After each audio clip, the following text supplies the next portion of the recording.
Oi, gente, tudo bem com vocês? Espero que vocês estejam bem. Eu tenho observado que vocês estão mandando as atividades. Tem algumas pessoas que estão conseguindo, outras com mais dificuldade, mas é isso mesmo. Aos poucos a gente consegue deixar tudo em ordem, tá? Eu percebo também que tem gente que está fazendo. Às vezes eu consigo tirar dúvidas, às vezes eu consigo comentar. Então prestem bem atenção quando eu mandar as correções, que eu estou comentando um pouquinho também lá nessas correções. Hoje eu vim aqui falar sobre história. Eu vou conversar um pouquinho com vocês antes de vocês começarem a fazer a atividade, que é a atividade número 5, que tem o título A Mineração como Atividade Econômica. A gente viu bastante o ciclo do pau-brasil e conversamos também em sala sobre a cana-de-açúcar. Em geografia, vocês também estão estudando os engenhos, como é que os engenhos eles transformaram a paisagem brasileira. E agora a gente vai falar um pouquinho sobre o século do ouro, que na verdade ele começou no final do século XVII, tá? Para quem esqueceu como é que faz o século XVII. O que acontece? Os bandeirantes, eles moravam no interior de São Paulo, em São Paulo de Piratininga. Era um lugar alto, que era dividido pela Serra do Mar.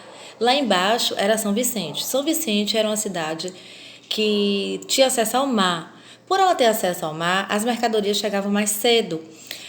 Além disso, tinha mais facilidade de trocar mercadorias, de receber pessoas de fora. Já São Paulo de Piratininga, que era lá em cima, que na verdade chamava Vila de Piratininga, que não era São Paulo ainda, as pessoas não tinham a mesma facilidade que tinham lá embaixo. Ou seja, eles não conseguiam comida fácil, eles não conseguiam atividade econômica com mais facilidade. Até porque o solo lá em cima não era igual em São Vicente, junto ao litoral. Porque a gente já conversou nas aulas passadas que a cana-de-açúcar ela conseguiu ficar melhor ser plantada no litoral porque o solo era mais fértil.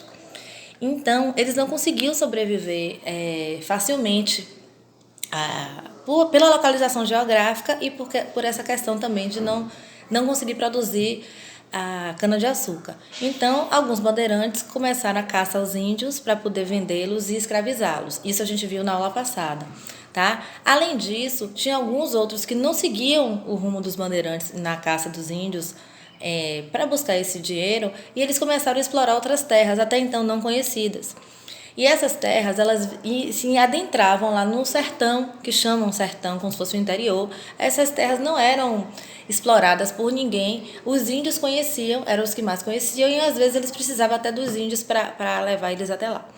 E aí eles começaram a achar ouro, né? E com isso, essa descoberta do ouro, começou a surgir uma nova sociedade. Começou a surgir uma sociedade mineradora, que eles viviam em torno da mineração. E como seria isso, né? Se antigamente eles tinham o pau-brasil, nós tínhamos o pau-brasil e eles exploravam, eles iam lá e tiravam. Depois veio a cultura da cana, que os portugueses trouxeram as mudas de cana para o nosso litoral, construíram os engenhos. Os engenhos, eles acabaram que a nossa mata foi devastada e mudou e transformou a paisagem natural da Mata Atlântica. E essa questão do ouro, né? Essa questão da descoberta do ouro, como será que ficou essa sociedade? Todo mundo vivia em torno de ouro, todo mundo queria ouro, quem não quer ouro? Uma das principais mudanças foi a mudança da capital. A capital até então era Bahia, ou Bahia não, desculpa, Salvador. Era a capital, né? Em 1549, desde que Tomé de Souza chegou aqui, ele veio para cá para fundar a primeira capital. Ela foi transferida para o Rio de Janeiro. Por quê? Porque ficava perto de Minas Gerais. E no Rio de Janeiro, além de ter um porto mais próximo, que poderia fazer o tráfico de escravos, tinha também algumas estradas que eles conseguiam transportar alguns materiais. E essas minas, principalmente em Minas Gerais, por isso que o nome vem Minas Gerais. A gente viu um vídeo sobre isso e no interior de Mato Grosso. Mas vamos falar agora, no segundo vídeo, da sociedade mineradora na região das Minas mesmo.